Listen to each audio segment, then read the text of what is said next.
सेनेचा डॉक्टर बाबासाहेब आंबेडकरांचा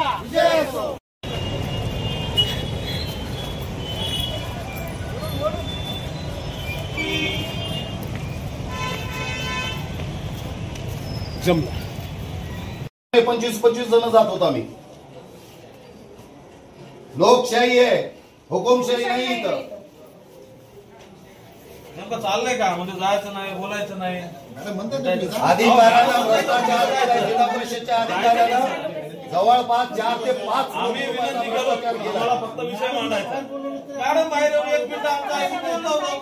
त्यांच्या रूम मध्ये आम्ही कशाला? त्यांनी बाहेर यावं 1 मिनिट, 1 मिनिट यावं त्यांनी, आमचं काय आहे ते ऐकावं आणि जावं मध्ये डबल त्यांचा कारभार करावा। आम्हाला काय आमचं या ठिकाणी निवेदन घेण्यात चालले, कारण 5 कोटी रुपयाचा घोटाळा गजानन पत्तेवार आम्ही कोण आहोत? आम्ही कोण आहोत ते सांगा ना। यामध्ये जिल्हा परिषदचे अनेक आम्ही सगळेजण मॅडमला बाहेर येऊन बोला म्हणून, नाहीतर आम्ही सर्वजण जाऊन बोलतो।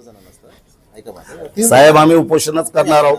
आमच्या 5 जणांमध्ये काय झालं या बाकीच्यांना कसं कळणार आहे?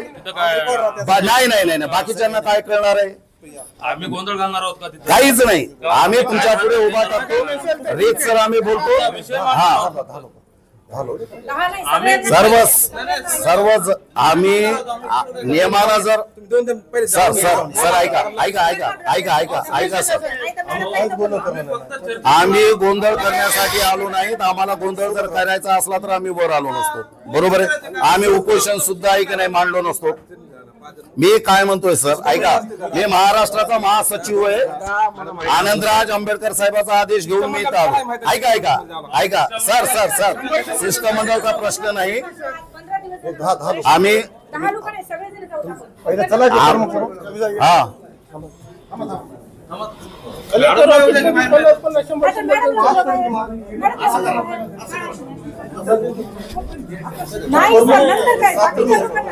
आमचं निवेदन जर घेत नसाल, दादा आमचं निवेदन जर घेत नसाल, तर इथून आम्ही कलेक्टर साहेबांकडे जाणार आहोत। आमचं निवेदन जर आहे की नाही रीतीप्रमाणे जर घेत नसाल तर तुम्ही जाऊन या, जिल्हाध्यक्ष म्हणून बोला। त्यांच्या संविधानाचा विजय असो, रिपब्लिकन सेनेच्या आनंदराज आंबेडकर साहेबांचा विजय असो। आज नांदेड जिल्हा परिषद या ठिकाणी चालू असलेला उपोषण रिपब्लिकन सेनेच्या वतीनं अतिशय मोठा भ्रष्टाचार या ठिकाणी आहे आणि तो भ्रष्टाचार जिल्हा परिषदच्या प्रशासनानं केलेला आहे।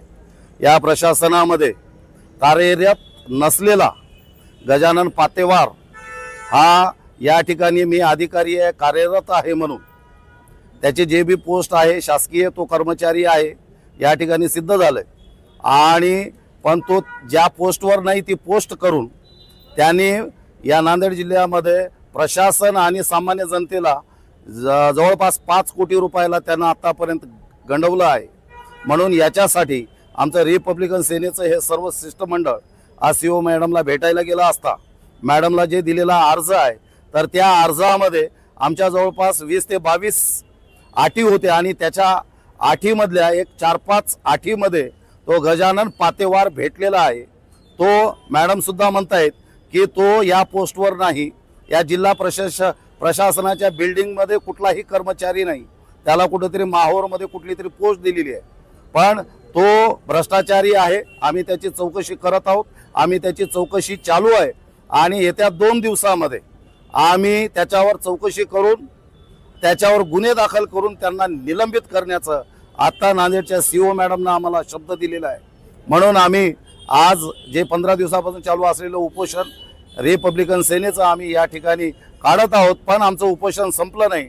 टेंट निघालेलं आहे पण उपोषण संपलं नाही।